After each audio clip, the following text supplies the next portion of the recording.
Hi guys, I'm Lily and I'm the artist behind Lily's Littles. So this video is called Tips and Tricks on Miniature Wig Making. And I just wanted to let you know a few things. The fiber that I used in the videos is called viscose. It is a wonderful fiber. It translates beautifully in miniature because of the texture. I sell many colors of it from my Etsy shop. The link is below if you're interested. It's under my parent company name called Bass Hobby and Miniature, where I also sell some other doll making supplies and dollhouse building supplies. So check it out. And if you have any comments or any questions, please let me know in the section below, the comments section. And again, welcome to Tips and Tricks on Wigging in Miniature, and I will see you on the other side.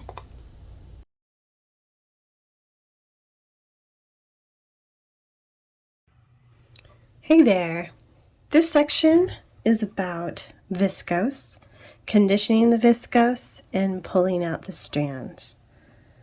Now I have two wild colors here. Looks like I have a short piece. Pretty wild colors, just so you can see them on the camera. And also when I blend them in another section, you'll be able to see how well blended they are. Got my cup of coffee. I'm pretty good. Well, let's go. All right, so this is an example of two hanks, is what they call it, of viscose. This looks a little thinner, but it's actually very dense. I have a very long hank of this one. A shorter hank of this one, and it is a little bit different texture, but it is still viscose. Yeah, I'm going to show you what to do. So we'll take this gold honey color. This is honey in my shop if you're looking for this color. And this is what you do. With both hands, pulling in opposite directions, you kind of yank on it. And you'll notice one side, particularly this, my right side, your right side, is the side that the hair pulls out of. See? Got some strands. It straightens it as it goes as well.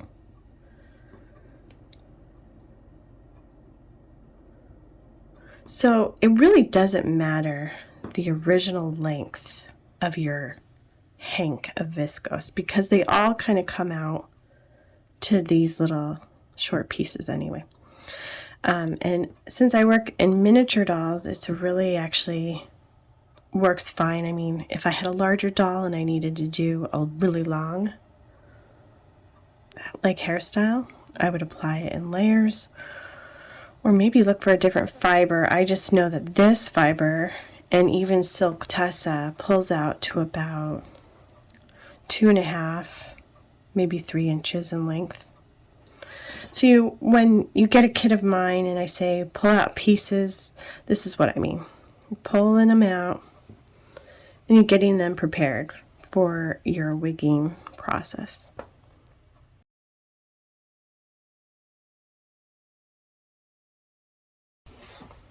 So this section is about blending colors together, and it's really neat, some of the effects that you can come up with when blending colors, because I mean, when you think about it in real life, none of us really have hair that all the colors are exactly the same. I mean, some of us do, but you know, it's usually varying shades of brown or blonde or red or dark brown or and in my case gray. But it is really fun to blend colors. And I've got two wild colors right here, like I said before. But I figured this would give you a really good idea of what it looks like when it's blended. So you start out with the pulling out the pieces. I showed that in a previous section, pulling out pieces about this length. So I'm going to do that a little bit more with the gold or the honey. And then I'll do a little bit more with this. This is a terracotta. So we've got some honey pieces. I'm just going to put them there. They don't have to be in any order. They don't have to be nice and neat. But you got them. You're getting them all ready for blending. All right. Got some there. And we're going to take a little bit of this terracotta. We're going to do the same thing. This is a little bit more dense than the previous hank. So I'm going to start it out by going like this. Ready. Pull, pull, pull, pull, pull, pull. Equal kind of on both sides so you get that out. you'll feel it start to give, and when you get it started, it gets better and better as you keep going. I mean, wouldn't it be cool to have hair this color? Back in the day, I was known to put some crazy colors in my hair. It's really fun. I've got some fun, I call them fantasy colors in my shop if you're interested. I've got like pinks and blues and greens. All right, so we've got some terracotta, we got some honey. Now let's blend these guys together. What you do is you just, little pieces, there you go, just kind of randomly little pieces. They don't even have to be beautifully laying down. Here we go, we got this one. What you do is you just kind of lay them on top of each other. So I'm creating like little sections on my workspace here. So like currently I have like 3 sections. Sorry, I have a cord that keeps getting in the way.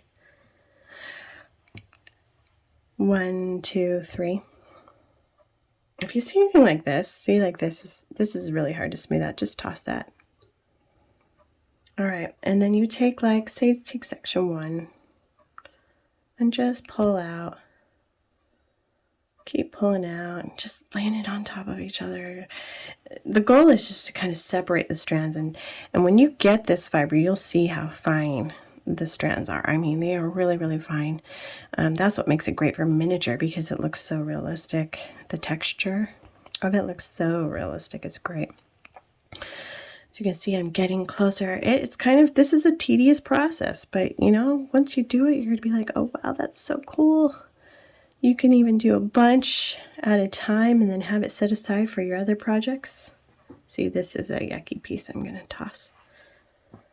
And there's hair flying everywhere, but that is the nature of our business, right? Try not to breathe too heavily, it will go flying. There we go. Right, I'm gonna maybe speed this up so you can see it, but I do each section at a time. And it just slowly but surely blends the hair together. See? Look at that. Now it's still, I mean, that might be good enough for you. You might really kind of like that look. I would call that the chunky look. But if you really want to go more and make it even more fine and even more blended, you just keep doing that.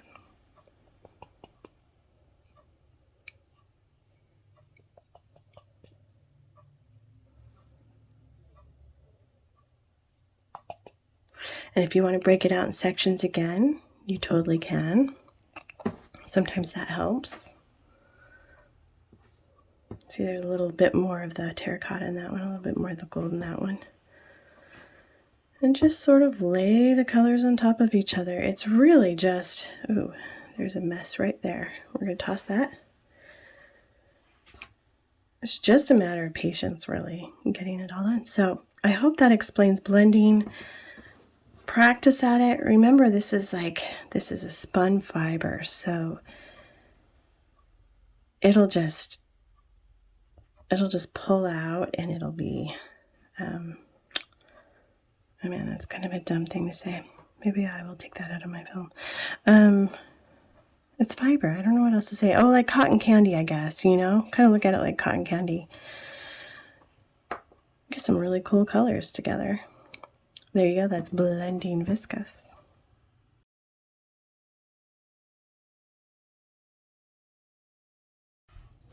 Hey guys, so this section is about curling the viscose. I have little rods. They're little brass rods. I don't know where I got these. I've had them for years. They're wonderful. I think you can get them at like a craft store, but you would probably have to cut them down. You can also use metal knitting needles, which these guys are. That's another rod. But, or something very smooth, even a very smooth bamboo knitting needle or a very smooth toothpick. Let's see, I think I have one over here. These are pretty smooth, because what you don't want is the hair to snag. This is very, very smooth. So there are many options to make curls. And curls, in the way I do it, there are 2 different ways to make curls. You can make just what I call regular flat curls or twisted curls. And I'm going to show you both. So we're going to start out with a flat curl. I'm taking some of the viscose that I had prepared earlier. See, I don't need a whole lot. And you really don't want a whole lot because, I mean, when you think about it, this has to look real, right? You want this to look real and miniature. And nobody's got giant curls or very, very chunky curls. So less is best. It really looks a lot better when the curls are less viscose and smaller. Anyway, this is what we do. I'm going to set these aside over here. You've got a spray bottle. Spray bottles are very helpful. Always have one in your studio, or your house, or wherever. I used to steal my mom's from her ironing section, and she'd be like, "Where's my spray bottle?" I wasn't making dolls at the time. I just used it for other things. But if you have to steal your mom's spray bottle, make sure you put it back. Please. All right, so you take this strand of hair and you wet it down. Now remember, we are doing a flat curl. Move this a little bit out of the way. It really helps to cut. So you take some scissors and cut off those little ends right there because they're so annoying. It kind of makes it a little cleaner. Kind of smooth it and flatten it with your finger. I'm going to show you on a really large rod what this looks like. The diameter of the rod really determines the curl size, obviously. So I took the end, and since it's wet, I kind of wrapped it around and I kept it nice and flat until it's kind of secure. Then with my fingers, I'm holding it, and I just start twisting. I make sure that it stays flat. Don't want it super chunky.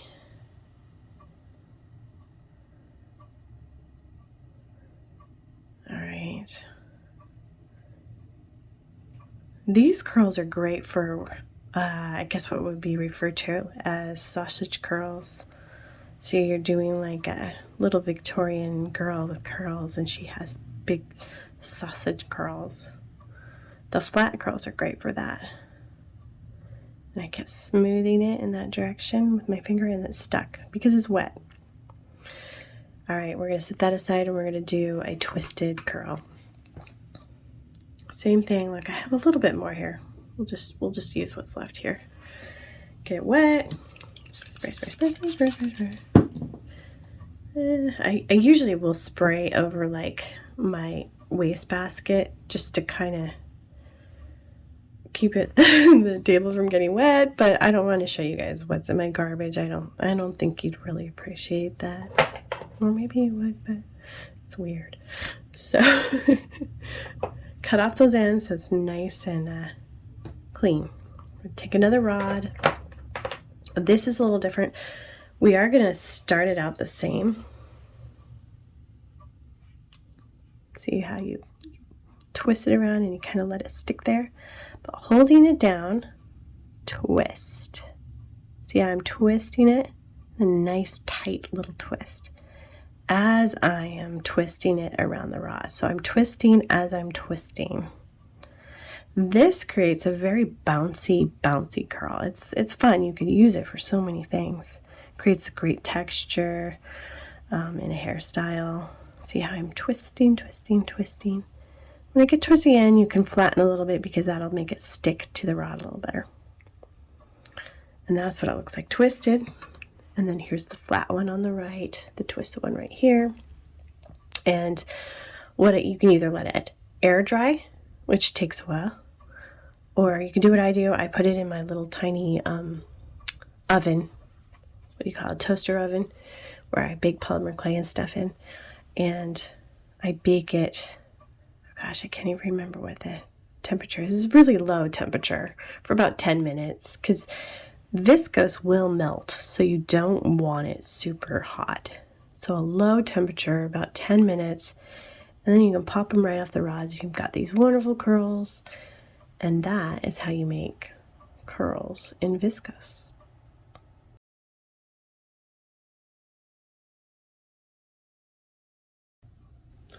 All right, this section is about applying the viscose to your doll's head. This is one of my littles, one of my sculpts. I love her. She's got such a great face. She will be a dress doll in the future. Got your doll, got your hair either blended or whatever, as long as you've pulled out enough viscose for the hairstyle.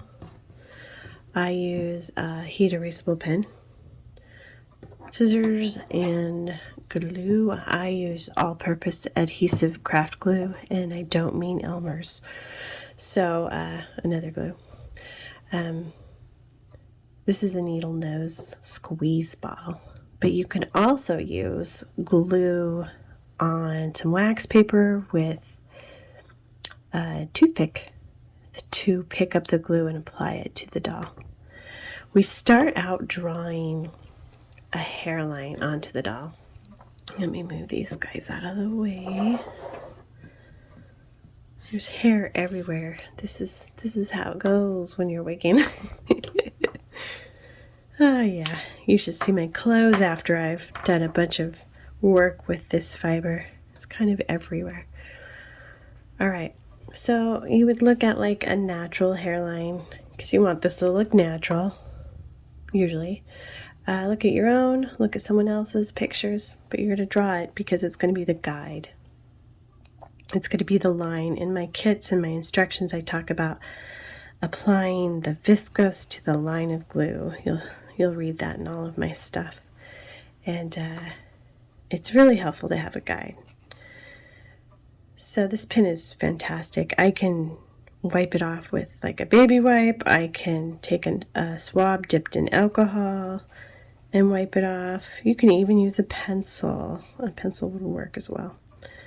I'm kind of giving her a widow's peak a little. Try to balance that out if you do that. Balance it out in the front of her head.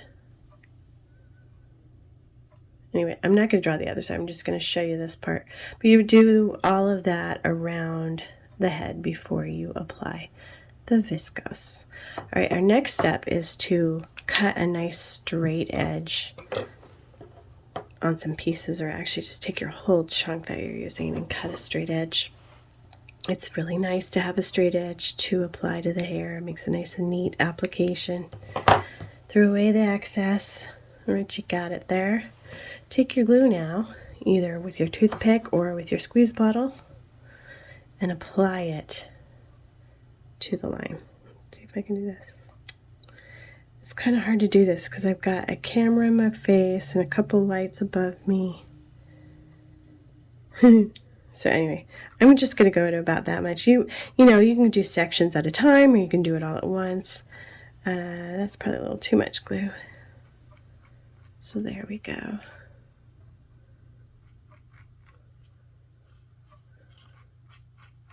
See, I'm kind of spreading it. You can do that with your toothpick as well.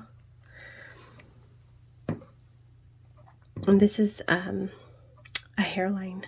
There's many ways that I apply viscose, but this is one of the basic ways that I apply it.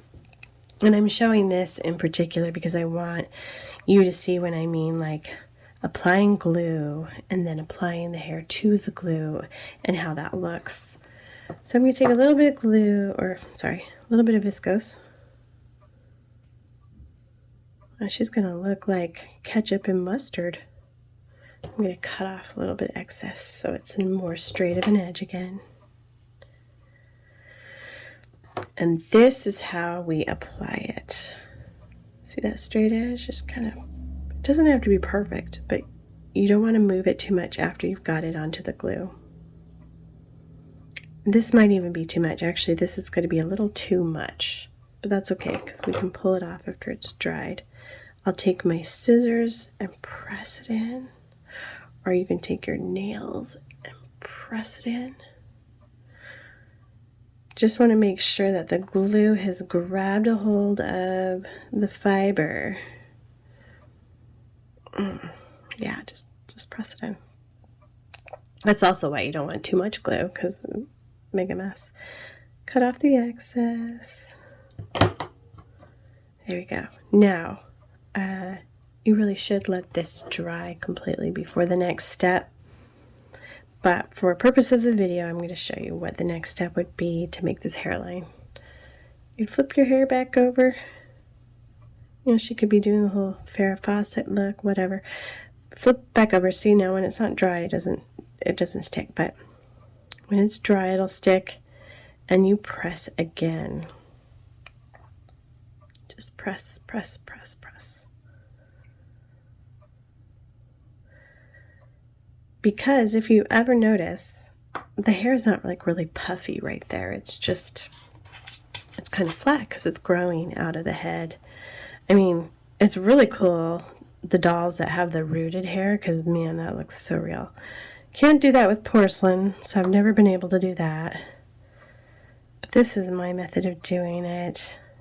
I have to say less is best. I say that a lot.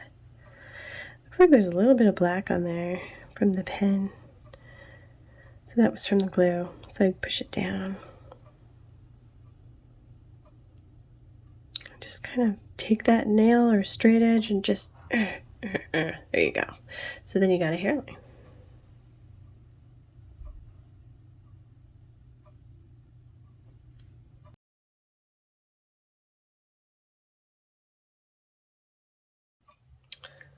This section is about setting your hairspray. Here's our little model that I used previously. She doesn't have a completed hairstyle yet, but so this is setting the hairstyle, in case I didn't say that right the first time. When you have a completed piece of artwork that you've done and you want that hairstyle to stay, and it will stay if you do this method, it will stay for years and years and years. Even through shipping, I've seen the hairstyles stay. It's kind of like a lacquer. So what I use, and I can't really say what hairspray it is that I use, but think cheap hairspray from the 80s girls, you know, where get those really high bangs. So I use that stuff. I don't spend a lot of money on it, but it's worked for years for me. So ideally you have a completed hairstyle, and this is what you do. Make sure you spray at least 6 inches away, because the closer you are, the wetter it looks, and you don't want that. The whole goal of this is to set it and tame all the flyaways and all the frizzies, and it looks, you know, nice and neat when you're finished. So it takes several applications of the hairspray.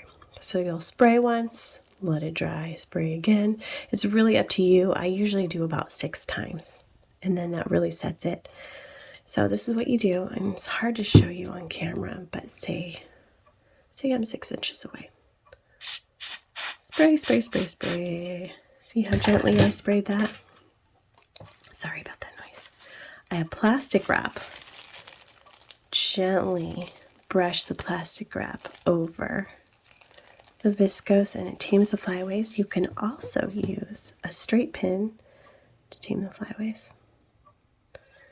And there you go. You do this several times and your hairstyle is set. And that is how you set a hairstyle.